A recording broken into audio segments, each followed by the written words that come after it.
Everyone, कैसे हैं आप सब। आई होप कि आप सब बहुत ही ज्यादा अच्छे और मजे में होंगे। तो आज मैं फिर से आपके लिए एक beast world adventure type story लेकर आई हूँ, बिल्कुल पहले वाले की तरह। इन सीरीज का कॉन्सेप्ट तो सेम है बट स्टोरी बहुत ज्यादा अलग। ओ हाँ, काफी सारे कमेंट्स आ रहे थे कि मैं empress of the beast realm वाली सीरीज का नेक्स्ट पार्ट कब अपलोड करूंगी। तो सच बताऊं गाइज, वो सीरीज अभी कंप्लीट नहीं हुई है, अभी उसके एपिसोड रिलीज होने बाकी है। मैं खुद भी बहुत ही ज्यादा बेसब्री से इंतजार कर रही हूँ कि कब उस सीरीज के नए एपिसोड आए और मैं उसे एक्सप्लेन करूँ। पर जैसा कि मैंने पहले ही कहा था कि एपिसोड रिलीज होते ही मैं उन्हें आपके लिए एक्सप्लेन जरूर करूंगी। और हाँ, उसके नेक्स्ट पार्ट्स बहुत ही ज्यादा डिटेल्ड होंगे जिससे आपको हर एक चीज का मजा मिले। तो चलिए अब हम आज की इस न्यू सीरीज को स्टार्ट करते हैं। तो स्टोरी की स्टार्टिंग में हम सुजैन को देखते हैं जो कि एक अलग सी जगह पर ही आ गई थी। उसे तो कुछ भी समझ नहीं आ रहा था कि वो अचानक से यहाँ पर कैसे आ गई। वो बुरी तरीके से घबरा गई थी और सोचती है कि आखिर वो ऐसी जगह पर कैसे आ सकती है, क्योंकि असल में वो तो अपने कॉलेज की तरफ जा रही थी जहाँ पर कि आज उसका एक इम्पोर्टेंट क्लास है। तभी वहाँ पर एक मिस्टीरियस आवाज उसे शांत होने को कह रही थी। ये सुनकर सुजैन सोचती है कि आखिर अब ये आवाज किसकी है, लेकिन तभी वहाँ पर एक सिस्टम एक्टिवेट हो जाता है और हम देखते हैं कि सुजैन के सामने एक लिटिल फॉक्स अपीयर होती है। वो लिटिल फॉक्स उसे शांत करती हुई कहती है कि प्लीज आप शांत हो जाइए, ये जगह बीस्ट वर्ल्ड है। ये सुनकर सुजैन के तो होश ही उड़ गए थे और कहती है कि क्या कहा, बीस्ट वर्ल्ड, पर मैं यहाँ पर कैसे आई। जिस पर वो लिटिल फॉक्स उसे बताती है कि अभी आप ये सब मत जानिए, सही वक्त आने पर मैं आपको बता दूंगी। और वो आगे कहती है, तो स्वागत है आपका बीस्ट वर्ल्ड में। मैं एक सर्वाइवल सिस्टम हूँ जिससे आप इस दुनिया में सर्वाइव कर सके। वो आगे बताती है कि इस वर्ल्ड में तुम्हारी आइडेंटिटी एक फीमेल फॉक्स बीस्ट है, तो अब जल्दी खड़ी हो जाओ और अपनी जर्नी को स्टार्ट करो। सुजैन अपनी पूरी कोशिश कर रही थी इन सब चीजों को समझने की, लेकिन तभी हम देखते हैं कि वहाँ पर एक व्हाइट टाइगर आ गया था, जिसे देखकर सुजैन तो जोर जोर से रोने लगी थी। ये देखकर वो व्हाइट टाइगर सोचने लगता है कि अचानक से मेरी गुफा में ये लड़की कहाँ से आ गई। लगता है कि ये अपने झुंड से अलग हो गई है और गलती से मेरी गुफा में आ गई। अब जबकि ये मेरे इलाके में आई है तो अब ये मेरी हुई। जिसके बाद वो व्हाइट टाइगर सुजैन के करीब जाते हुए कहता है कि वैसे ये कितनी ज्यादा प्यारी है, क्या इसके झुंड वाले सब के सब अंधे थे जो कि इतनी मासूम सी एक लिटिल फॉक्स को पीछे छोड़ गए। वो व्हाइट टाइगर सुजैन के करीब जा रहा था, जहाँ पर कि सुजैन कहती है कि ऐसा मत करो, क्या कर रहे हो ये तुम। उसकी आवाज को सुनकर वो व्हाइट टाइगर कहता है कि अरे इसे तो बोलना भी आता है, मुझे लगा कि ये अभी छोटी है, शायद बात नहीं कर सकेगी। जिसके बाद वो व्हाइट टाइगर पीछे हटते हुए सुजैन से कहता है कि मैं जानता हूँ कि तुम अभी मुझे एक्सेप्ट नहीं करने वाली, लेकिन मुझे इससे फर्क नहीं पड़ता। तुम मेरी गुफा में आई हो तो अब तुम मेरी हुई। वो आगे कहता है कि तुम मेरा यहीं पर इंतजार करो, मैं तुम्हारे लिए कुछ अच्छा सा खाने को लेके आता हूँ। आयु इस लिटिल फॉक्स के लिए कपड़ों का इंतजाम करो। इतना कहकर वो वहाँ से चला गया था। वही दूसरी तरफ सुजैन सोचती है कि ये कैसी जगह है जहाँ पर कि जानवर भी बातें करते हैं, बिल्कुल इंसान की तरह। वो व्हाइट टाइगर जंगलों की तरफ जाता है जहाँ पर कि वो सोच रहा था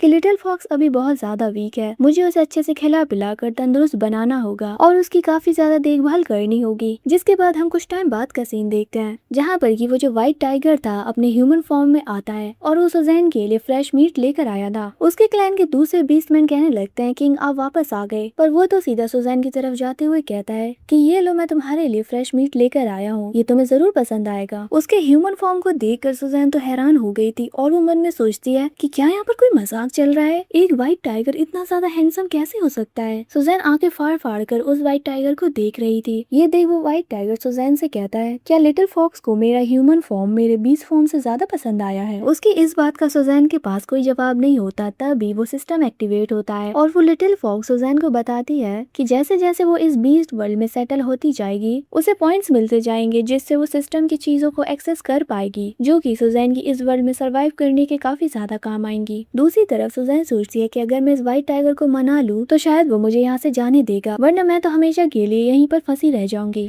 ये सब सोचने के बाद सुजैन एकदम से उस व्हाइट टाइगर की तारीफ करते हुए कहती है कि हाँ बिल्कुल, तुम काफी ज्यादा हैंडसम हो, तुम्हारे अंदर तो टैलेंट कूट कूट कर भरा है, तुम कमाल हो, धमाल हो, लाजवाब हो। उसकी बातें सुनकर वो व्हाइट टाइगर स्माइल करने लगता है। जिसके बाद वो सुजैन से कहता है कि तारीफ बहुत हो गई, अब चलो तुम खा लो। इतना कहकर वो उस मीट को सुजैन को दे रहा था, पर सुजैन उसे नहीं खाती और वो सोच रही थी कि अरे यार, मैं तो बुरा फंसी हूँ, मैं बस दिखने में एक लिटिल फॉक्स जैसी हूँ पर असल में तो मैं इंसान ही हूँ, तो मैं कच्चे मीट को कैसे खाऊं। उसको हिचकिचाता हुआ देखकर वो व्हाइट टाइगर फौरन अपनी स्वॉर्ड को बाहर निकाल लेता है। सुजैन की धड़कनें तेज हो गई थी और वो कहती है कि प्लीज मुझे मत मारो, मीट न खाने के लिए तुम मेरी जान ही ले लोगे। जिस पर वो व्हाइट टाइगर कहता है कि अरे नहीं नहीं, मैं तुम्हें नहीं मारूंगा, मैं बस तुम्हारे लिए इस मीट के छोटे छोटे टुकड़े कर दूंगा जिससे तुम्हें निगलने में आसानी हो। उसने फौरन मीट को छोटे पीसेस में कट कर दिया था सुजैन के लिए, पर फिर भी सुजैन नहीं खा पाती। अब ये देखकर वो व्हाइट टाइगर कहता है कि अरे अब क्या हुआ, अब तो तुम्हें ये खा लेना चाहिए। जिस पर सुजैन कहती है कि दरअसल बात ये है कि मैं कच्चा मीट नहीं खा पाती हूँ। जिसके बाद वो थोड़ा झूठ बोलते हुए कहती है कि असल में ना मेरे क्लैन में हमेशा मीट को कुक करके ही खाया जाता है, इसीलिए मुझे कच्चे मीट की आदत नहीं। क्या तुम फायर का इंतजाम कर सकते हो जिससे मैं इसे कुक कर पाऊँ। उसकी बातों को व्हाइट टाइगर बहुत ही ज्यादा ध्यान से सुनता है और वो कहता है कि अभी हमारे क्लैन में आग नहीं है। वैसे कुछ बीस्टमैन होते हैं जिनके पास फायर टाइप एबिलिटी होती है, पर फायर काफी ज्यादा खतरनाक है, इसीलिए हम उसे अपने क्लैन से दूर रखते हैं।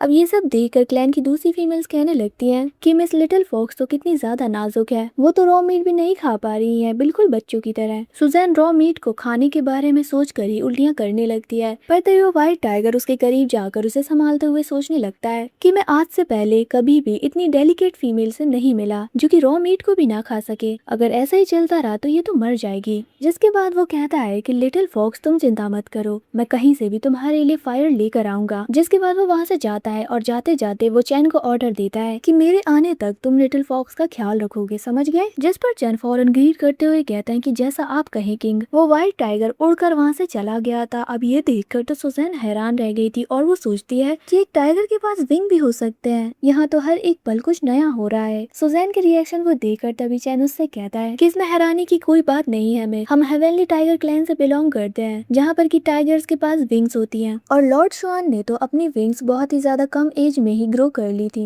जिसके बाद वो सुजैन को ग्रीट करते हुए कहता है कि मेरा नाम चैन है और किंग ने मुझे आपकी देखरेख करने के लिए चुना है। ये सुनकर सुजैन सोचती है कि तो अच्छा उस व्हाइट टाइगर का नाम शुआन है। सुजैन जहाँ भी जा रही थी चैन उसको फॉलो कर रहा था। अब ये देखकर सुजैन मन में सोचती है कि अरे यार मेरे पास तो भागने का कोई मौका ही नहीं, ये चैन तो मेरे ऊपर हमेशा नजर रखे हुए है। तभी सिस्टम वाली वही लिटिल फॉक्स अपीयर होकर सुजैन को बताती है कि तुम्हें जल्दी से कुछ ना कुछ खाना होगा क्योंकि तुम्हारी लाइफ एनर्जी बहुत कम बची हुई है, अगर तुमने कुछ नहीं खाया तो तुम कोमा में चली जाओगी। ये सुनकर सुजैन थोड़ा घबरा गई थी और वो सोचती है कि अगर मैं शुआन के भरोसे बैठी रही तो पक्का मैं मर जाऊंगी, अब मुझे ही कुछ करना होगा। जिसके बाद वो बाहर जाकर लकड़ियां वगैरह कलेक्ट करती है जिससे वो खुद आग जला सके। सुजैन जहाँ भी जा रही थी चैन उसके पीछे पीछे जा रहा था। काफी देर के बाद सुजैन इरिटेट होते हुए कहती है कि तुम हमेशा मेरा पीछा क्यों कर रही हो। जिस पर चैन कहता है कि ये किंग का ऑर्डर है कि मैं आपको प्रोटेक्ट करूँ, माफ करिए लेकिन मैं कुछ नहीं कर सकता। जिस पर सुजैन उससे कहती है कि हाँ वो तो ठीक है लेकिन हर कदम में मुझे फॉलो मत करो, मुझे ऐसा लग रहा है जैसे कि मैं कोई चोर वोर हूँ। तभी चैन दूसरी तरफ इशारा करते हुए कहता है कि देखिए मिस वहाँ पर दूसरे जंगली जानवर हैं जो कि अलग अलग क्लैंस में जबरदस्ती घुस जाते हैं जिससे वो सिंगल फीमेल्स को टारगेट करके अपने साथ ले जा सके। अभी आपके पास किंग शुआन का मार्क नहीं है, अगर ये चीज उन जंगली बीस्ट ने देख ली तो वो पक्का आपको टारगेट करेंगे। ऐसे जंगली जानवर काफी ज्यादा ब्रूटल होते हैं फीमेल्स के लिए। अब उसकी बातें सुनकर सुजैन डर से कांपने लगी थी। जिसके बाद वो केव में वापस आते हुए सोचती है कि मैं इतनी खतरनाक दुनिया में अब एक और पल नहीं रुकना चाहती। सुजैन उस लिटिल फॉक्स से कहती है कि मुझे अभी के अभी रियल वर्ल्ड में वापस जाना है। जिस पर वो लिटिल फॉक्स उसे बताती है कि नहीं ऐसा नहीं हो सकता क्योंकि सच तो ये है कि तुम रियल वर्ल्ड में मर चुकी हो। रियल वर्ल्ड में तुम्हारा एक्सीडेंट हो गया था जिससे तुम मर गई और फिर तुम्हारा री इनकारनेशन बीस्ट वर्ल्ड में हुआ। ये सुनकर सुजैन कहती है कि क्या कहा मैं मर चुकी हूँ। पर तभी अगले ही पल वो आग जलाने के लिए बैठ गई थी और सोचती है कि चलो अच्छा ही है, वैसे भी वहाँ पर मेरी कौन ही परवाह करता था, ऊपर से पढ़ाई का इतना प्रेशर, मैं ऐसे नहीं तो वैसे मर ही जाती। एटलीस्ट यहाँ पर मुझे नई जिंदगी शुरू करने का मौका मिला है और यहाँ पर मुझे प्रोटेक्ट करने के लिए कुछ हैंडसम लड़के भी तो हैं। वो ये सब सोचते हुए आग जलाने की कोशिश कर रही थी। जिसके बाद हम देखते हैं कि सुजैन ने फाइनली आग जला ही ली। ये देखकर चैन जमीन पर गिर पड़ा था और वो हैरानी से पूछता है कि ये तो आग है, क्या आपके पास सुपर पावर्स है। जिस पर सुजैन से बताती है कि सुपर पावर, अरे नहीं नहीं कोई सुपर पावर नहीं है, मैंने बस लकड़ियों का यूज करके फ्रिक्शन क्रिएट की जिससे आग जल गई। चैन कहता है कि मिस आप सच में अमेजिंग हो, आपने आम सी लकड़ियों का यूज करके आग जला ली। ये सुनकर सुजैन उससे पूछती है तो नॉर्मली तुम्हें आग कहाँ से मिलती है। जिस पर चैन उसे बताता है कि हम ऐसा कुछ नहीं करते, हमें आग पाने के लिए ब्लैक वोल्केनो पर जाना पड़ता है जो कि बहुत ही ज्यादा खतरनाक जगह है। थोड़ी सी आग को पाने के लिए भी हमें अपनी जान को जोखिम में डालना पड़ता है, साथ ही उस आग को क्लैन तक लेकर आना भी एक बहुत बड़ा चैलेंज है हमारे लिए। आग बहुत ज्यादा डेंजरस है, ये एक ही पल में सब कुछ तबाह कर सकती है, इसीलिए किंग हमें उसके करीब जाने नहीं देते। उसकी बातों को सुनकर सुजैन शुआन के लिए थोड़ा परेशान होते हुए कहती है कि अगर सच में ब्लैक वोल्केनो इतनी ज्यादा खतरनाक जगह है तो क्या शुआन जो कि मेरे लिए आग लेने गया है क्या वो ठीक होगा। जिसके बाद सुजैन मीट को कुक करने लगी थी। चैन कहने लगता है कि इसकी खुशबू तो काफी ज्यादा अच्छी लग रही है, जिस पर सुजैन उससे कहती है कि जब ये पूरी तरीके से कुक हो जाएगा तो ये और भी ज्यादा डिलीशियस बन जाएगा। वही तभी अचानक से वहाँ पर आयु आ गई थी, जो कि आग को देखकर काफी ज्यादा हैरान थी और कहती है कि आग कहाँ से आई। जिस पर चैन उससे कहता है कि तुम्हें डरने की जरूरत नहीं है, ये आग हमारी मिस ने जलाई है। फिर थोड़ी देर बाद सुजैन उस रोस्टेड मीट को आयु को टेस्ट कराती है, जहाँ पर कि वो कहती है कि ये सच में लाजवाब है। जिसके बाद वहाँ पर एक बीस्टमैन आता है जो कि चिल्लाते हुए कहता है प्लीज कोई तो मेरी मदद करो। उस बीस्टमैन के हाथ में एक बच्चा था और वो कहता है कि शाओ शाओ बाहर खेल रहा था कि तभी अचानक से उसने कुछ निगल लिया और अब ये सांस नहीं ले पा रहा है। आयु काफी बुरी तरीके से घबरा गई थी और वो कहती है कि कहीं इसने कुछ जहरीला तो नहीं खा लिया। दूसरे बीस्टमैन कहने लगता है कि हमें इसे डॉक्टर के पास ले जाना चाहिए,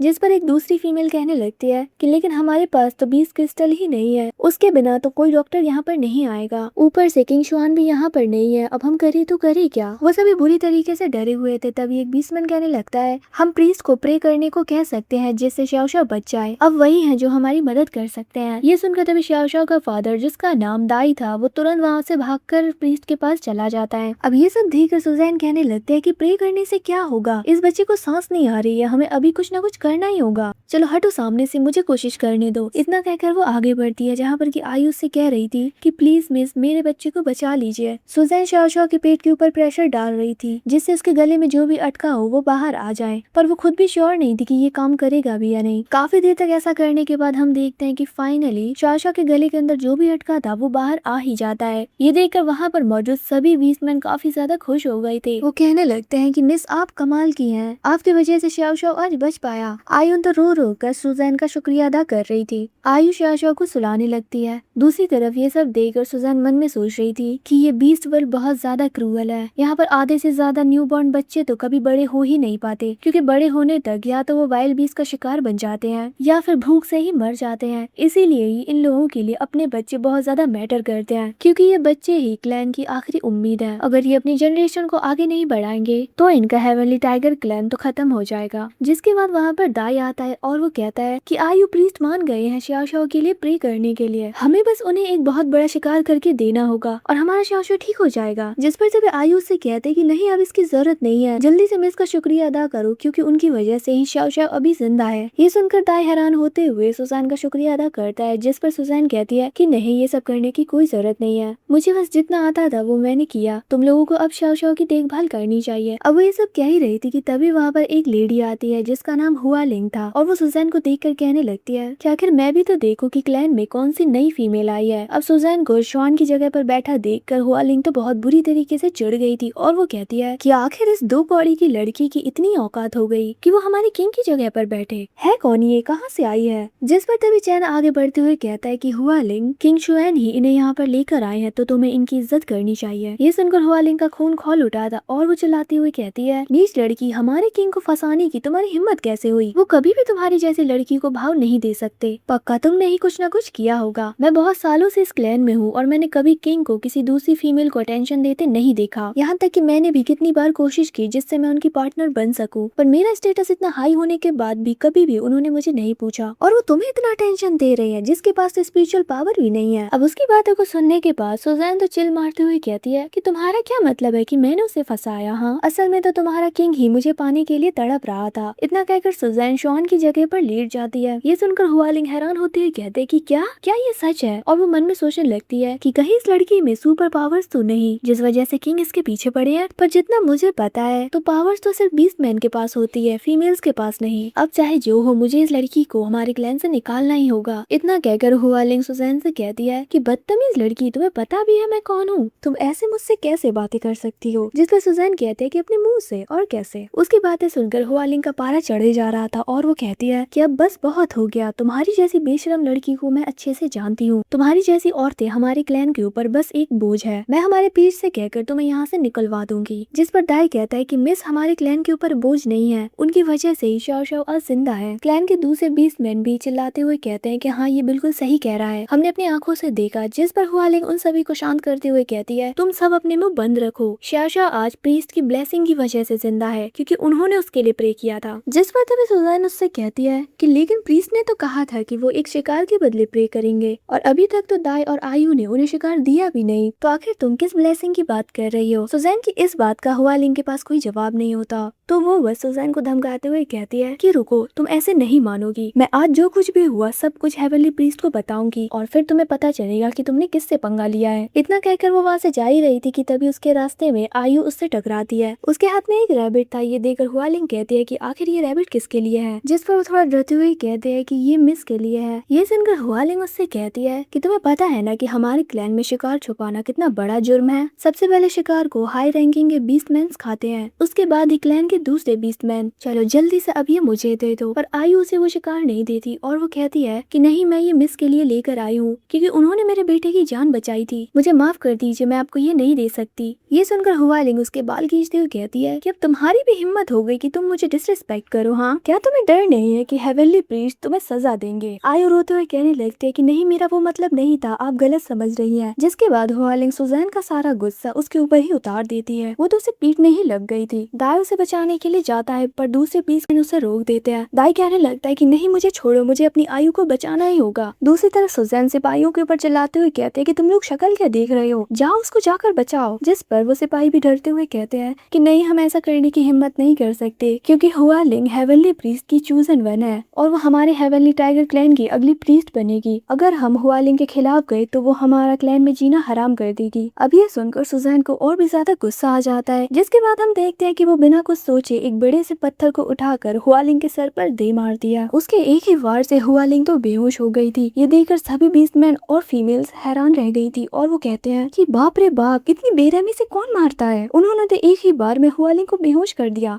दूसरी तरफ हम देखते हैं कि कुछ बीस्टमैन आकर हुआलिंग को उठाकर वहाँ से ले जाते हैं। वो डरते हुए कहते हैं कि जल्दी से हेवनली प्रीस्ट के पास लेकर चलो, इसे कुछ भी नहीं होना चाहिए। सुजैन आयु के पास जाकर पूछती है कि क्या तुम ठीक हो, तुम्हें ज्यादा चोट तो नहीं लगी। जिस पर आयु रोते हुए कहते हैं कि आपका शुक्रिया, आपने मुझे बचाया। वो आगे कहते हैं कि हुआलिंग हमेशा से ही ऐसी है, वो अपने स्टेटस का गलत फायदा उठाती है, वो हमेशा हमारे शिकार छीन लेती है। हेवनली प्रीस्ट की वजह से हम उससे कुछ नहीं कह पाते। मिस, आपको मेरी चिंता करने की जरूरत नहीं है, मैं बिल्कुल ठीक हूँ। पर मुझे डर है कि आपने जो भी हुआलिंग के साथ किया वो हेवनली प्रीस्ट को जरा भी पसंद नहीं आएगा और वो आपको सजा देंगे। जिस पर सुजैन उससे पूछती है कि आखिर ऐसा क्यों, जहाँ पर आयु से बताती है कि हेवनली प्रीस्ट हमारे हेवनली टाइगर क्लैन के हायर स्टेटस वाले प्रीस्ट हैं, जो कि हमारे क्लैन की सुख और शांति के लिए बीस्ट गॉड से प्रे करते हैं, इसीलिए ये उनका क्लैन में बहुत ज्यादा दबदबा है और उन्होंने नेक्स्ट प्रीस्ट के लिए हुआलिंग को चुना है। ये सुनकर सुजैन भी थोड़ा सोच में पड़ गई थी। वो कहती है कि हुआलिंग का बैकग्राउंड इतना ज्यादा हाई होगा, मुझे पता नहीं था, मैंने तो जोश जोश में होश ही खो दिया, मुझे थोड़ा सोच समझकर काम करना चाहिए था। अब तो वो लड़की मेरा इस क्लैन में रहना मुश्किल बना देगी। तभी दाई कहता है कि मिस, आप बिल्कुल भी चिंता मत करिए, मैं दाई आयु का हस्बैंड आपको प्रोटेक्ट करूंगा। दूसरी तरफ से चैन भी कहने लगता है हाँ बिल्कुल, और हम सब ने देखा कि हुआलिंग ने यहाँ पर क्या किया, उसकी ही गलती थी, हमारे किंग शुएनपक का सही का ही साथ देंगे, तो आप बिल्कुल बेफिक्र रहिए। उनकी बातों को सुनकर सुजैन को थोड़ा भरोसा मिलता है कि सब ठीक होगा। जिसके बाद वो दाई से कहते हैं कि आयु को चोट लगी है, तुम्हें उसे वापस ले जाकर उसकी देखभाल करनी चाहिए। अब वो लोग वहाँ से चले गए थे। फिर हम कुछ टाइम के बाद का सीन देखते हैं जहाँ पर कि सुजैन गुफा से बाहर थोड़ी ताज़ी हवा लेने आई थी।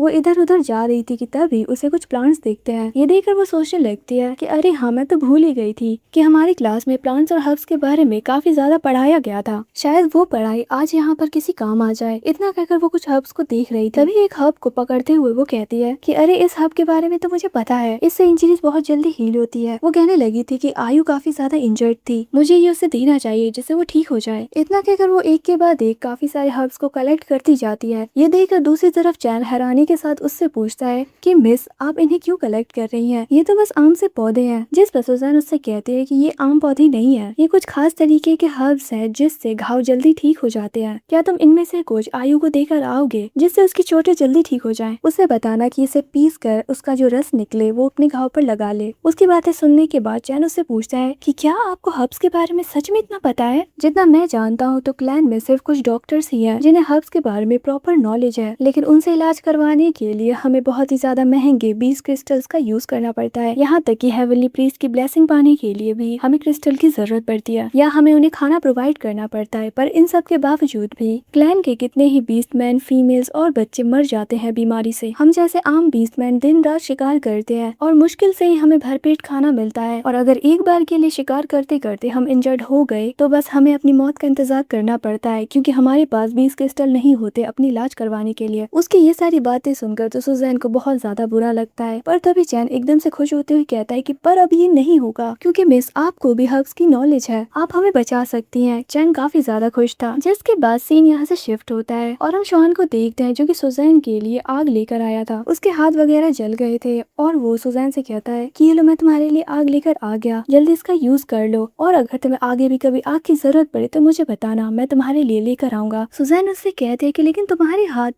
तो जल चुके हैं, तुम्हें इतना कुछ करने की जरूरत नहीं थी। जिस पर शॉन उससे कहता है कि लिटिल फॉक्स, मैं बिल्कुल ठीक हूँ, तुम्हें फ्यूचर में कभी भी किसी चीज की जरूरत पड़े तो मुझे बता देना, मैं तुम्हारे लिए ले आऊंगा। जिसके बाद सुजैन शॉन के हाथों पर थोड़े हर्ब्स वगैरह लगाती है जिससे वो ठीक हो जाए। अब उसे ऐसा करते हुए देखकर शॉन एकदम से सुजैन को अपने करीब खींचते हुए कहता है कि क्या तुम मेरी परवाह करने लगी हो, पर तभी सुजैन खुद को उससे दूर कर देती है। ये देखकर शॉन सोचने लगता है कि हाँ, मैं समझ गया, लिटिल फॉक्स को मेरा छूना पसंद नहीं आ रहा होगा, क्योंकि अभी वो मुझसे फेमिलियर नहीं हुई है, इवन कि ये तो यहाँ से भागने के बारे में भी सोच रही होगी। जिसके बाद वो सुजैन से कहने लगता है कि तुम चिंता मत करो, मैं तुम्हें हर्ट नहीं करूंगा, मैं सच में तुम्हें पसंद करता हूँ, बस प्लीज तुम मुझसे दूर मत जाना, क्योंकि बाहर बहुत ज्यादा खतरा है। तुम्हारे ऊपर कोई भी मेल बीस्ट का मार्क भी नहीं है, अगर दूसरे वाइल्ड बीस्ट मैन ने तुम्हें पकड़ लिया तो वो तुम्हें कच्चे चबा जाएंगे। उसकी इस बात को सुनकर सुजैन सोचने लगती है कि बात तो ये ऐसे कर रहा है जैसे कि मुझे कुछ समझ नहीं आता। शॉन आगे कहता है कि लिटिल फॉक्स, ये जगह तुम्हारे लिए सबसे ज्यादा सेफ है, चाहे जो भी हो जाए मैं हर चीज से तुम्हें प्रोटेक्ट करूंगा, और अगर तुम अभी मुझे एक्सेप्ट ना भी करो तो भी मुझे कोई प्रॉब्लम नहीं है, मैं उस वक्त का वेट करूंगा जब लिटिल फॉक्स खुद मुझे एक्सेप्ट करेगी, ठीक है ना। उसकी बातें सुनकर तो सुजैन एकदम से दंग रह गई थी और वो सोचती है कि एक ऐसे डेंजरस वर्ल्ड में जहाँ पर की बीस्ट फीमेल्स की जान की भी परवाह नहीं करते,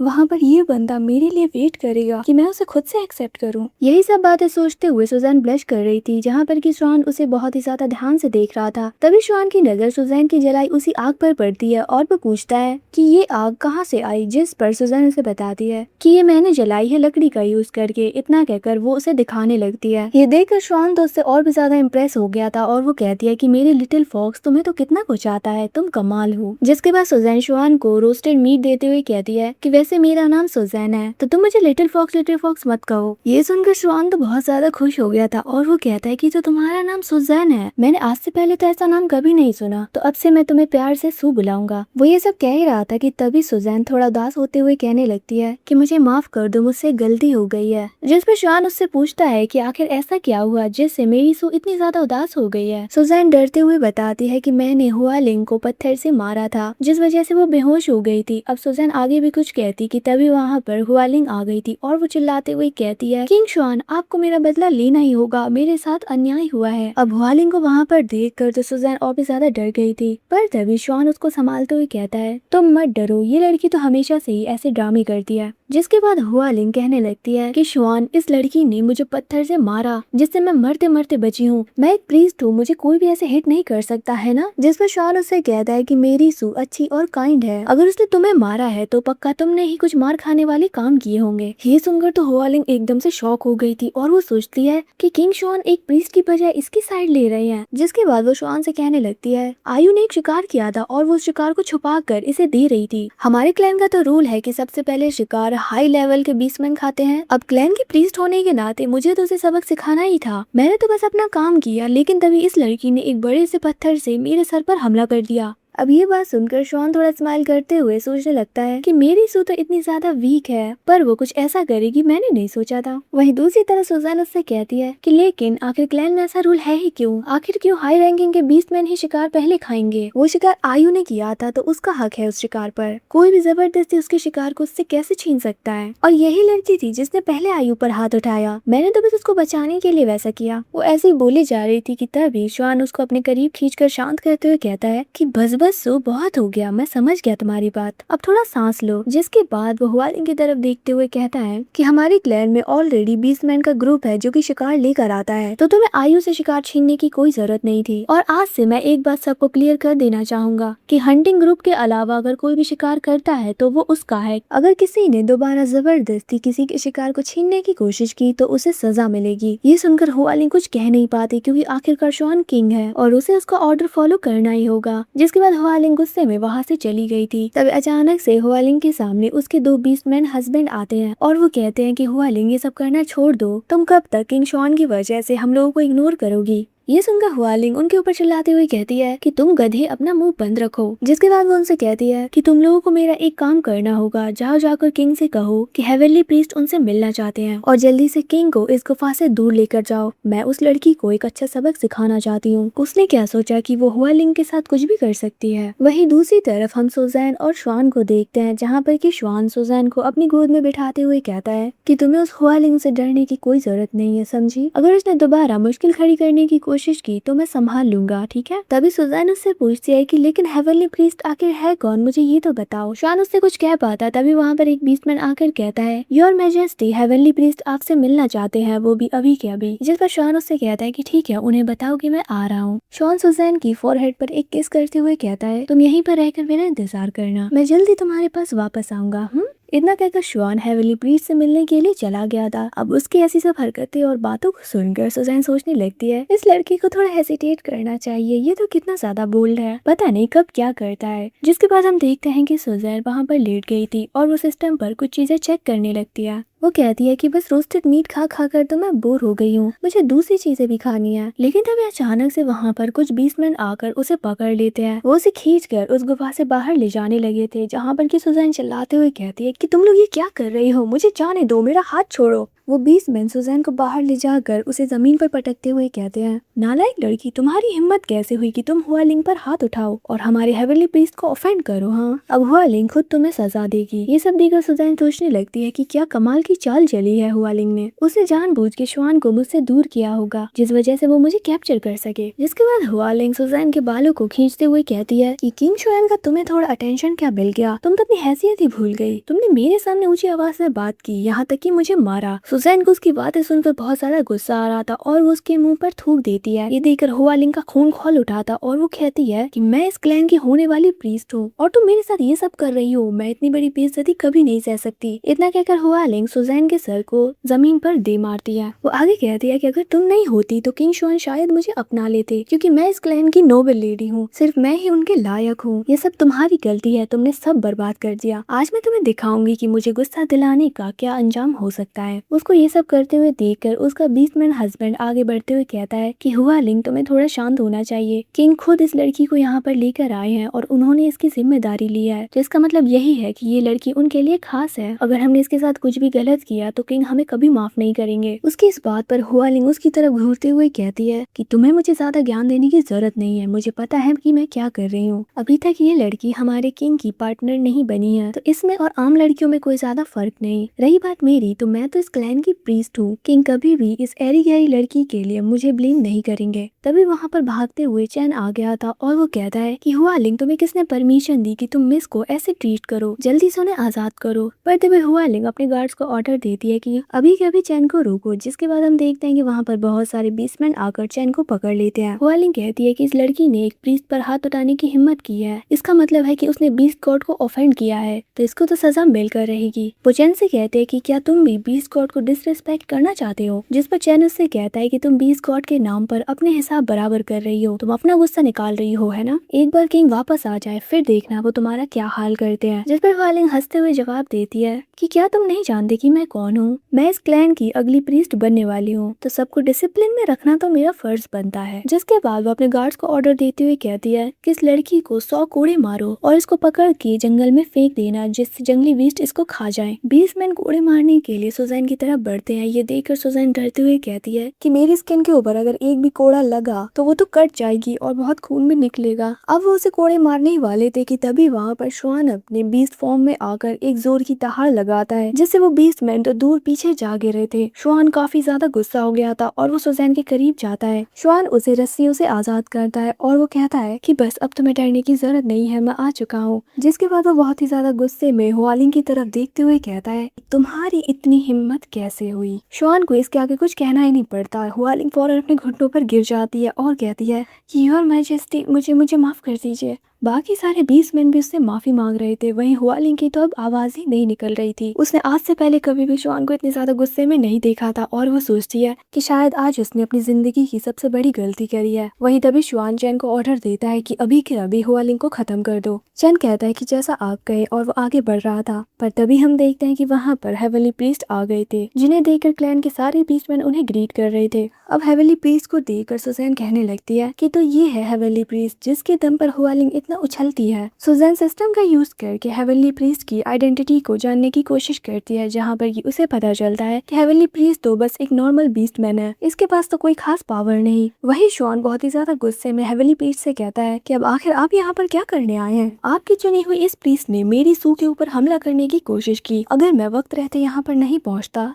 तो ये तो सू को कब का खत्म कर चुकी होती। इसने कोड़ों के ऊपर सांप का जहर भी लगा दिया था, जिससे सू की बॉडी के अंदर जहर चला जाए और वो तड़प तड़प कर मरे। ये जानने के बाद तो सुजैन और भी ज्यादा बुरी तरीके से घबरा गई थी। वो सोचने लगती है कि ये औरत कितनी खतरनाक है, ये मुझसे इतनी ज्यादा नफरत करती है कि ये मुझे इतनी बुरी मौत देने के बारे में सोच रही थी। श्वान की बातों पर हेवनली प्रीस्ट जवाब देते हुए कहते हैं कि लेकिन असल में गलती तो इस लड़की की ही है। ये हमारे क्लैन की प्रीस्ट जिसका स्टेटस इतना हाई है, उसके ऊपर जानलेवा हमला कैसे कर सकती है। आप एक बाहरी क्लैन की जंगली लड़की के लिए अपने क्लैन की प्रीस्ट को सजा कैसे दे सकते हैं किंग। उनकी बातें सुनकर सुजैन डरते हुए श्वान को पकड़ लेती है। दूसरी तरफ हेवनली प्रीस्ट आगे कहते हैं कि इस लड़की ने तो मेरे आने पर मुझे ग्रीट भी नहीं किया, मुझे रिस्पेक्ट भी शो नहीं करी, और आप इस बदतमीज लड़की के लिए हुआलिंग को मारना चाहते हैं। ये तो सरासर नाइंसाफी है। अब सुजैन को डरता हुआ देखकर श्वान उसको शांत करते हुए कहता है, पागल लड़की, तुम क्यों डर रही हो, मैं हूँ ना तुम्हारे साथ, तुम्हें कोई कुछ भी नहीं करेगा। जिसके बाद श्वान हेवनली प्रीस्ट को जवाब देते हुए कहता है कि हाँ, मैं हुआलिंग को सजा देना चाहता हूँ, तो क्या कौन मुझे रोकेगा। हाँ, हुआलिंग जिसे आप प्रीस्ट कहते हैं, वो दूसरों के शिकार को चुराती है और अपने ही क्लैन के लोगों को हर्ट करती है, और आज उसने उस लड़की पर हमला करने की कोशिश भी की जो कि मुझसे बिलोंग करती है। तो क्या इसका मतलब ये नहीं कि हुआलिंग ने मुझे ऑफेंड किया, इस क्लैन के किंग को। और रही बात सू को आपके सामने रिस्पेक्ट शो करने की और ग्रीट करने की, तो हेवनली प्रीस्ट, मैं तो इस क्लैन का किंग हूँ, क्या आपने मुझे आके ग्रीट किया। आप तो यहाँ पर आते ही हुआलिंग की साइड लेने लगे और उसको बचाने की कोशिश कर रहे थे। श्वान बहुत ही ज्यादा गुस्से में था और हम देखते हैं कि उसके गुस्से की वजह से वहाँ का मौसम बिगड़ने लगता है और थंडर स्ट्राइक होने लगी थी। ये देखकर वहाँ पर मौजूद सभी बीस्टमैन बहुत बुरी तरीके से डर जाते हैं और वो फौरन अपने घुटनों के बल बैठते हुए कहते हैं कि प्लीज योर मैजेस्टी, अपने गुस्से को शांत करिए, हम माफी मांगते हैं। सुजैन भी उसको शांत कराने की कोशिश करती है, जिसके बाद श्वान सबसे कहता है, सू मेरे लिए बहुत खास है, इसको हर्ट करना मतलब मुझे हर्ट करना है, और दोबारा कभी उससे किसी ने ऊंची आवाज में बात की या उसे आंख दिखाई तो अपने अंजाम के लिए तैयार रहना। उसकी बातों को सुनने के बाद क्लैन के सारे बीस्टमैन कहते हैं कि जैसा आप कहें किंग। वहीं हेवनली प्रीस्ट को तो बहुत ज्यादा गुस्सा आ रहा था और वो कहते हैं कि किंग, आप मुझे डिसरिस्पेक्ट कर रहे हैं, वो भी सिर्फ इस लड़की के लिए। जिस पर श्वान उससे कहता है कि मैं तो बस आपके लहजे में ही बात कर रहा हूँ, आपको बुरा क्यों लग रहा है। हेवनली प्रीस्ट, आप छोटी छोटी बातों पर बहुत जल्दी गुस्सा हो जाते हैं, आपको अपनी उम्र का लिहाज करना चाहिए। जिसके बाद श्वान सुजैन को लेकर वहाँ से जाने लगता है, पर जाते जाते वो कहता है कि वैसे मैं तो हैरान हूँ कि आपने हुआलिंग को अगला प्रीस्ट कैसे चुना। इसके जैसी औरत जो कि दूसरों से जलती है और बदला लेने के बारे में सोचती है, वो मेरे हेवनली व्हाइट टाइगर क्लैन के लिए प्रे करेगी बीस्ट गॉड से। सच में क्या अच्छा मजाक है। अगर प्रीस्ट इसके जैसे होते हैं तो मुझे अपने क्लैन में किसी प्रीस्ट की जरूरत ही नहीं है। जिसके बाद वो हुआलिंग की तरफ देखते हुए कहता है कि फिलहाल तो मैं तुम्हें छोड़ रहा हूँ, अपनी गुफा में वापस जाओ और सोचो आज तुमने क्या किया है, और अगर तुमने दोबारा कभी फिर से सू के साथ कुछ भी उल्टा सीधा किया तो मैं तुम्हें माफ नहीं करूंगा। इतना कहकर श्वान फुल एटीट्यूड में सुजैन को लेकर वहाँ से चला गया था। फिर हम थोड़ी देर बाद का सीन देखते हैं, जहाँ पर कि श्वान सुजैन को वापस गुफा में ले आया था। सुजैन सुजैन के हाथों पे लगी चोटों को देखकर शॉन उसके लिए परेशान होते हुए कहता है कि क्या तुम्हें दर्द हो रहा है सू?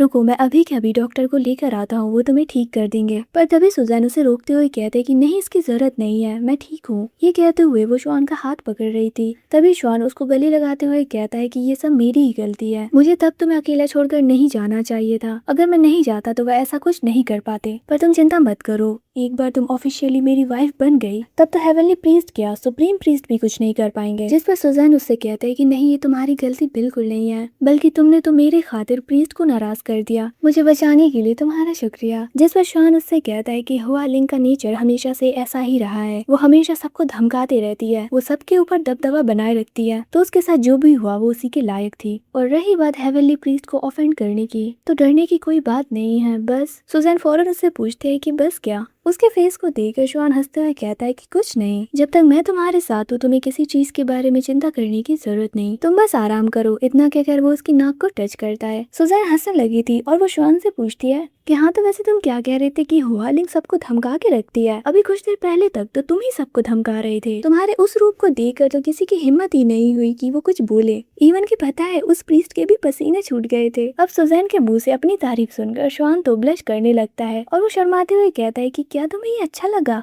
तो फिर अगली बार भी मैं उसके ऊपर ऐसे ही चिल्लाऊंगा, ठीक है? शॉन बिल्कुल बच्चों जैसे रिएक्ट कर रहा था। ये देखकर तो सुजैन की हंसी ही नहीं रुकती और वो कहती है कि तुम तो बस दिखने में ही इतने बड़े से बीस्टमैन हो, अंदर से तुम्हारा दिल तो बच्चा है। जिसके बाद सुजैन उससे कहती है कि चलो हंसी मजाक बहुत हुआ, मुझे एक बात बताओ, तुम्हारे क्लैन में पार्टनर होने का मतलब बस 2 लोगों का साथ में रात बिताना है? जिस पर शॉन उससे कहता है कि हाँ, 20 पल के सारे क्लैन्स में ऐसा ही तो होता है, पर तुम ऐसा क्यों पूछ रही हो? क्या तुम्हारे क्लैन में कुछ अलग होता है? जिस पर सुजैन उससे कहती है कि हाँ, हमारे क्लैन में इसे मैरिज कहा जाता है और मैरिज से पहले मेल फीमेल को प्रपोज करते हैं। अब उसकी इस बात को सुनकर शॉन उसके करीब जाते हुए कहता है कि क्या तुम प्रपोजल सेरेमनी की बात कर रही हो जिसमें मेल और फीमेल डिक्लेयर करते हैं कि वो अब से साथ रहेंगे? जिस पर सुजैन थोड़ा सोचते हुए कहते हैं कि हाँ, ऐसा कह सकते हैं, पर मैरिज बहुत अलग होती है। उसमें मेल और फीमेल एक दूसरे को रिंग पहनाते हैं, साथ ही काफी तरीके के तोहफे भी देते हैं जो कि उनकी फीलिंग्स को रिप्रेजेंट करता है। शॉन के लिए ये सब बिल्कुल नया था और वो बहुत ही ज्यादा ध्यान से सुजैन की बातें सुनता है। वहीं दूसरी तरफ सुजैन सोच रही थी कि मैं तो पिछले 20 सालों से सिंगल ही रही हूँ, मुझे वेडिंग सेरेमनी के बारे में ज्यादा कोई आइडिया नहीं है क्योंकि मुझे तो कोई बुलाता ही नहीं था शादियों में। पर पता नहीं क्या हुआ कि आज अचानक से मैं ये सारी बातें एक बीस्टमैन को बता रही हूँ, जिसको कि शायद कभी समझ भी नहीं आएगा कि आखिर मैं कहना क्या चाहती हूँ। सुजैन ये सब सोचते हुए खुद पर ही हंस रही थी। पर तभी हम देखते हैं कि शॉन एकदम से सीरियस होकर कहता है, सू, तुम्हारे कहे मुताबिक अगर मैं तुम्हें प्रपोज करूं तो क्या तुम मुझसे शादी करोगी? अब ये सुनते ही सुजैन के होश उड़ जाते हैं। वो सोचती है कि ये लड़का समझ भी गया, लेकिन कैसे? वो सुजैन की आंखों में देखे जा रहा था। ये देखकर सुजैन सोचती है कि आखिर इतने हैंडसम फेस के साथ कोई इसे कैसे मना कर सकता है, पर मैं डायरेक्टली हाँ भी तो नहीं बोल सकती, ये क्या सोचेगा मेरे बारे में। जिसके बाद वो कहती है कि हाँ, मैं इसके बारे में सोचूंगी। ये सुनकर शॉन स्माइल करते हुए कहता है कि फिर तो मैं अपनी पूरी कोशिश करूंगा। शॉन की आंखें देखकर सुजैन शर्माते हुए कहती है, प्लीज अब मुझे ऐसे देखना बंद करो, मुझे बहुत ज्यादा शर्म आ रही है। ये देखकर शॉन हंसने लग जाता है। फिर वो सुजैन को करीब खींचते हुए कहता है कि तुम मुझे वेडिंग के बारे में और भी चीजें बता सकती हो, तुम्हें क्या पसंद है, मैं सुनना चाहता हूँ। जिस पर सुजैन सोचते हुए कहती है कि सच बताऊं तो मुझे भी ज्यादा कुछ नहीं पता, पर वेडिंग सेरेमनी में फ्लावर्स होते हैं, काफी सारे गिफ्ट्स, डेकोरेशन, लाइट्स। ये सब बातें करते करते सुजैन को नींद आ जाती है। शॉन भी उसको कवर करके उसके साथ ही वहीं पर सो जाता है। सच में ये सीन कितना ज्यादा प्यारा है, ये दोनों ही बहुत ज्यादा क्यूट लग रहे हैं साथ में। जिसके बाद अगली सुबह हो गई थी और हम देखते हैं कि शॉन अपने काम पर चला गया था। वहीं दूसरी तरफ सुजैन नींद से जाग गई थी। वो देखते हैं कि उसके लिए ऑलरेडी खाना रखा हुआ था। रोस्टेड चिकन को देखते हुए सुजैन कहने लगती है कि शॉन की लर्निंग एबिलिटी तो सच में कमाल की है, उसने बहुत जल्दी रोस्ट करना भी सीख लिया। वो ये सब कह रही थी कि तभी सुजैन की नजर वहाँ पर पड़े कॉटन सीड्स के ऊपर जाती है, जिन्हें देखकर वो बहुत ज्यादा एक्साइटेड होते हुए कहती है कि अरे ये तो कॉटन है, इस क्लैन में हर जगह सिर्फ एनिमल स्किन ही है जिनकी स्मेल बहुत ज्यादा बुरी है, कॉटन का यूज करके मैं बहुत कुछ कर सकती हूँ। ये सब सोचते हुए सुजैन बहुत जल्दी जल्दी खाना खाकर वहाँ से बाहर चली गई थी। गुफा से बाहर जाते ही सुजैन चैन से मिलती है, जहाँ पर की चैन उसके सामने ग्रीट करते हुए कहता है कि मिस तू आप जाग गई। जिस पर वो उससे पूछती है कि आखिर तुम यहाँ पर क्या कर रहे हो? जिस पर वो उसे बताता है कि किंग ने मुझे ऑर्डर दिया है कि आज मैं शिकार करने के बजाय यही क्लैन में रुककर आपकी देखभाल करूं और आपको प्रोटेक्ट करूं। तभी वहाँ पर आयु आकर कहने लगती है कि मिस सू, अब आप कैसी हैं? मैं आपसे मिलने आ रही थी। जिसमें वो जवाब देती है कि हाँ, मैं बिल्कुल ठीक हूँ, तुम अपना बताओ। जिसमें वो कहती है कि आपके भेजे गए हर्ब्स की वजह से मैं बहुत जल्दी ठीक हो गई। वो हर्ब्स काफी ज्यादा असरदार हैं। जिसके बाद वो कहती है कि श्योर श्योर, जल्दी से मिस को थैंक यू बोलो, क्योंकि सिर्फ इनकी वजह से ही आज तुम यहाँ पर खड़े हो। शाह उसका शुक्रिया अदा करता है। वहीं तभी सुजान आयु से पूछती है कि क्या तुम्हें कॉटन के बारे में कुछ पता है? इतना कहकर वो उन्हें कॉटन दिखाती है, जिसे देखकर शाह कहता है कि मिस, मैंने ये देखा है, आप मेरे पीछे आइए, मैं आपको ले चलता हूँ। जिसके बाद वो सभी शाह के पीछे चले गए थे। थोड़ी देर बाद हम देखते हैं कि सुजैन को कॉटन मिलता है, जिसे देखकर वो काफी ज्यादा खुश हो गई थी। वो सभी को बताने लगती है कि इससे हम बहुत ही ज्यादा यूजफुल चीजें बना सकते हैं। ये सुनकर आयु कहने लगती है कि अगर ऐसी बात है तो मैं आपकी हेल्प करती हूँ इसे कलेक्ट करने में, ठीक है? अब आयु और चैन मिलकर कॉटन को कलेक्ट करने लगे थे। वहीं दूसरी तरफ सुजैन थोड़ा इधर उधर जाकर देख रही थी कि तभी उसे वहाँ पर कॉर्नफील्ड दिखाई देती है, जिन्हें देखकर सुजैन कहती है कि ये तो बहुत ज्यादा फ्रेश है, इसकी मदद से मैं काफी ज्यादा हेल्दी चीजें बना सकती हूँ। सुजैन उस कॉर्न को चैन को दिखाते हुए कहते हैं कि देखो मुझे क्या मिला। जिस पर चैन उससे पूछता है कि लेकिन मिस ये है क्या? जिस पर वो उसे बताती है कि इसे खाया जा सकता है और ये बहुत ज्यादा टेस्टी है, क्या तुम इन्हें लेने में मेरी हेल्प करोगे? जिस पर चैन कहता है कि बिल्कुल। और वो कॉर्न जमा कर ही रहा था कि तभी सुजैन की बॉडी की स्मेल उसको आती है, जिस वजह से चैन की धड़कनें रुक जाती हैं और वो ब्लश करने लगता है। उसकी ऐसी शक्ल को देखकर सुजैन उससे पूछती है कि अब तुम्हें क्या हुआ? जिस पर चैन एकदम से घबराते हुए कहता है कि नहीं नहीं, कुछ भी नहीं हुआ, कुछ भी नहीं हुआ, मैं जाकर कॉर्न जमा करता हूँ। इतना कहकर वो जल्दी से वहाँ से निकल लेता है। सुजैन को समझ नहीं आ रहा था कि आखिर अचानक से चैन ऐसे बिहेव क्यों कर रहा है। वहीं दूसरी तरफ चैन सोचता है कि प्रपोजल सेरेमनी बहुत जल्दी शुरू होने वाली है। मिस सू की बॉडी की स्मेल तो बहुत ज्यादा अच्छी है, यहाँ तक कि मैं भी खुद को नहीं रोक पाया। मुझे बहुत ही ज्यादा केयरफुल रहना होगा क्योंकि दूसरे बीस्टमैन भी अट्रैक्ट हो सकते हैं। वैसे अब मुझे समझ में आया कि आखिर किंग मिस सू को इतना ज्यादा पसंद क्यों करते हैं। उनकी जगह कोई भी बीस्टमैन होता तो वो भी ऐसा ही करता। अरे नहीं नहीं, मैं ये सब क्या सोच रहा हूँ। जिसके बाद वो अपने काम पर फोकस करता है, पर क्योंकि वो ऑलरेडी बहुत ज्यादा शर्माया हुआ था तो इसीलिए उसके कान बाहर की तरफ आ गए थे। वैसे गाइस सभी बीस्टमैन के साथ ऐसा ही है, अगर वो इमोशनल होते हैं या शर्माते हैं तो उनके कान बाहर की तरफ आ जाते हैं। वहीं दूसरी तरफ हम शाह को देखते हैं जो कि कुछ जंगली घास खा रहा था, पर उनका टेस्ट काफी ज्यादा घटिया था। वहीं तभी आयु आकर कहती है कि आखिर तुम घास क्यों खा रहे हो? जिस पर वो रोते हुए कहता है कि क्योंकि मुझे भूख लगी है। ये देखकर तभी सुजैन उससे कहता है कि तुम रो मत, शाओ वापस जाने पर मैं तुम्हें टेस्टी सा कुछ बनाकर खिलाऊंगी और मैं प्रॉमिस करती हूँ कि तुम्हें पेट भर खाना मिलेगा। तभी सुजैन को वहाँ पर कुछ सॉल्टी हर्ब्स मिलते हैं। ये देखकर सुजैन कहते हैं कि हम इसे सीजनिंग के तौर पर यूज कर सकते हैं, इससे हमारा खाना और भी ज्यादा बेहतर बन जाएगा। उन सभी ने मिलकर काफी कुछ जमा कर लिया था। जिसके बाद वो वापस क्लैन पर आते हैं। तभी क्लैन में श्वान भी आ जाता है और वो सुजैन को देखकर उससे पूछता है कि सू तुम कहाँ पर गई थी? सुजैन उसे बताती है कि मुझे बहुत सारी अच्छी अच्छी चीजें मिली। जिसके बाद वो श्वान को वो सब दिखाने लगी थी। तभी श्वान उससे कहता है कि लेकिन बाहर बहुत ज्यादा खतरा है, तुम्हें किसी भी चीज की जरूरत हो तो तुम गार्ड से कहकर वो मंगवा सकती हो। वैसे मैं एक शिकार लेकर आया हूँ, मैं तुम्हें वो पकाकर खिलाऊंगा, ठीक है? जिसमें सुजैन उससे कहते हैं कि नहीं, मैं तो पास में ही गई थी और मेरे साथ आयु और चैन भी तो थे। जिसके बाद वो आयु से कहती है कि क्या तुम्हारे पास एक बड़ा सा पॉट होगा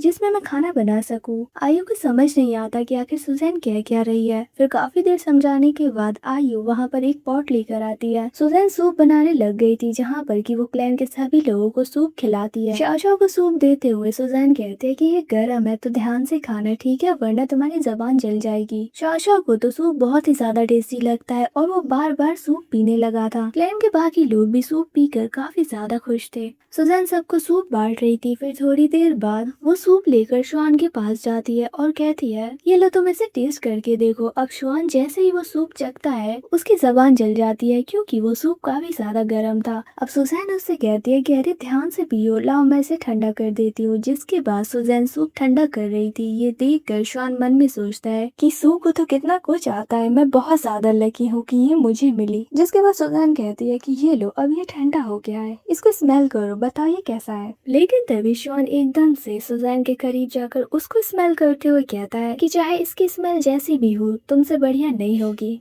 वो आगे कहता है कि कुछ दिनों में मैं तुम्हें प्रपोज करूंगा, फिर तो तुम मुझे एक्सेप्ट कर लोगी, है ना। जिस पर तभी सुजैन उसे धक्का मारकर पीछे करते हुए कहती है कि खाने के वक्त हमें सीरियस रहना चाहिए, ऐसी बातें नहीं करनी चाहिए, समझे। जिस पर तभी शॉन उससे कहता है कि अच्छा तो फिर कैसी बातें करनी चाहिए, तुम ही मुझे बताओ। शॉन को ऐसे बातें करते हुआ देखकर सू तो ब्लश करने लगी थी और वो कहती है कि अब बस भी कर दो, बहुत हो गया। सुजैन को काफी ज्यादा शर्म आ रही थी। जिसके बाद हम अगले दिन का सीन देखते हैं जहाँ पर कि सुजैन ने एक टोकरी बनाई थी। अब उस टोकरी को देखकर क्लैन की एक दूसरी फीमेल जिसका नाम याओ था वो कहने लगती है कि मिस सुई आपने कैसे बनाया, क्या आप मुझे ये बनाना सिखाएंगी। सुजैन मान जाती है। वहीं याओ आगे कहती है कि अगर हम इसमें कुछ फ्लावर्स रख दे तो ये कितना ज्यादा सुंदर दिखेगा। तभी वहाँ पर आयु आकर कहती है अगर ऐसी बात है तो तुम अपने हस्बैंड से कह सकती हो कि वो तुम्हारे लिए फूल लेकर आए। सुजैन कहते हैं कि हाँ ये तो उनका ही फर्ज बनता है कि वो तुम्हें फूल दे, है ना। जिस पर याओ उससे कहती है कि मेरे हस्बैंड तो ऐसे बिल्कुल नहीं है, उन्हें तो कोई फर्क ही नहीं पड़ता इन सब चीजों से, उन्हें तो फूल क्या है ये भी पता नहीं होगा। लेकिन किंग शॉन तो कितने ज्यादा काइंड है, उन्हें पता है कि आपको फ्लावर्स पसंद है, इसीलिए तो वो आपके लिए कितने सारे फ्लावर्स लाए हैं। अब इन सब चीजों के बारे में तो सुजैन को कुछ पता नहीं था और वो उससे पूछते कि क्या कहा। पर तभी वहाँ पर आयु आकर याओ को चुप कराती हुई कहती है कि तुम ये सब उन्हें नहीं बता सकती, चुप रहो। वो फौरन सिचुएशन को हैंडल करते हुए सुजैन से कहने लगती है कि अरे नहीं नहीं याओ से तो कोई गलत फहमी हुई होगी, हमारे किंग तो कितने ज्यादा बिजी हैं अपने काम में, उन्हें शिकार करना पड़ता है, अपने एरिया की देखरेख करनी पड़ती है, उनके पास तो ये सब करने का वक्त ही नहीं। ये सब कह के आयु फौरन वहाँ से जाते हुए कहती है कि अब हमें जाना चाहिए, अगर आपको किसी और चीज की जरूरत पड़ी तो हमें बुला लीजिएगा। फिर सुजैन भी अपने काम में लग जाती है पर उसके माइंड में चल रहा था कि आखिर वो दोनों इस तरीके से बिहेव क्यों करने लगी अचानक से। जिसके बाद सीन यहाँ से शिफ्ट होकर हुआलिंग के ऊपर जाता है जहाँ पर कि वो कुछ 20 मैन के ऊपर चिल्लाते हुए कहती है कि क्लैन वालों ने सिर्फ 2 बकरियां दी है हमें,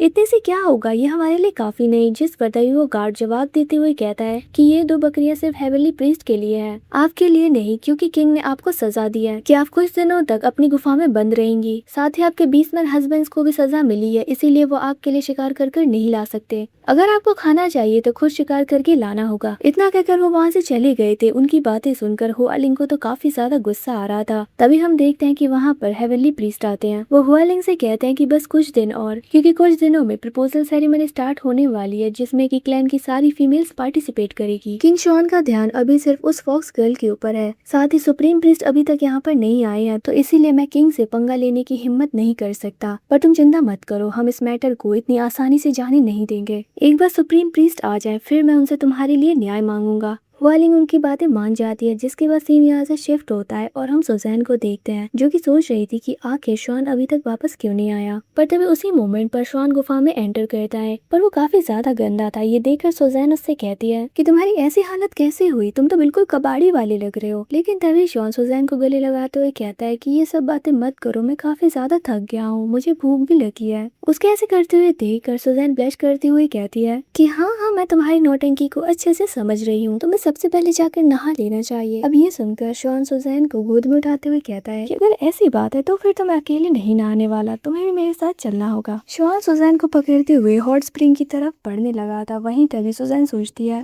पहले ही मेरी धड़कनें तेज हो जाती हैं इसकी आंखों में देखने की वजह से, और अब ये ऐसी ऐसी हरकतें करता है। अगर ऐसा ही चलता रहा तो मेरा घर बसने से पहले ही उजड़ जाएगा, क्योंकि मैं जिंदा ही नहीं बचूंगी। जिसकी वो सुजैन हिचकिचाते हुए कहती है कि ठीक है लेकिन हम अलग अलग नहाएंगे और तुम मुझे प्रॉमिस करोगी कि तुम मेरी तरफ नहीं आओगे। जिसमें शॉन कोई जवाब नहीं देता, बस वो स्माइल कर रहा था। फिर थोड़ी देर बाद हम देखते हैं कि वो दोनों हॉट स्प्रिंग में चले गए थे जहाँ पर कि सुजैन शॉन से काफी दूर थी। ये देख कर शॉन सोचता है कि मैं जानता हूँ कि मेरी सू क्या चाहती है, वो वेडिंग सेरेमनी से पहले मेरे करीब नहीं आएगी। फिर काफी देर हो जाती है जिसके बाद शॉन वहाँ से जाते हुए कहता है कि मैं जानता हूँ जब तक मैं रहूंगा तुम अच्छे से नहा नहीं पाओगी, तो तुम अच्छे से नहा लो। अब मैं जाता हूँ पर जल्दी बाहर आ जाना वरना तुम्हें ठंड लग जाएगी। जिसके बाद सीन यहाँ से शिफ्ट होता है और हम वाइल्ड वुल्फ क्लैन के कमांडर वांग को देखते हैं जिसके पास उसका एक 20 मैन आकर कहने लगता है कि हमें खबर मिली है कि व्हाइट टाइगर क्लैन वाले सर्दियों की तैयारी कर रहे हैं और उन्होंने काफी सारे शिकार जमा किए हैं। ये सुनकर वांग कहने लगता है कि हमारे क्लैन में तो खाने की बहुत ज्यादा कमी है, हमें जल्द से जल्द कुछ ना कुछ करना होगा। जिसके बाद वो दोनों प्लान बनाते हैं कि वो हेवनली व्हाइट टाइगर क्लैन के ऊपर हमला करके उनसे उनका सारा शिकार छीन लेंगे और अगर क्लैन का कोई भी उन्हें रोकने आया तो वो उसे भी खा जाएंगे। इसी सीन के साथ हमारा आज का ये पार्ट यहीं पर कंप्लीट होता है। गाइस होप करती हूँ कि आपको ये सीरीज अच्छी लगी होगी। मुझे इसके बारे में कमेंट सेक्शन में बताना मत भूलना। साथ ही आप अपने दूसरे ओपिनियंस भी शेयर कर सकते हैं। बस इतना ही कहना था। Bye bye.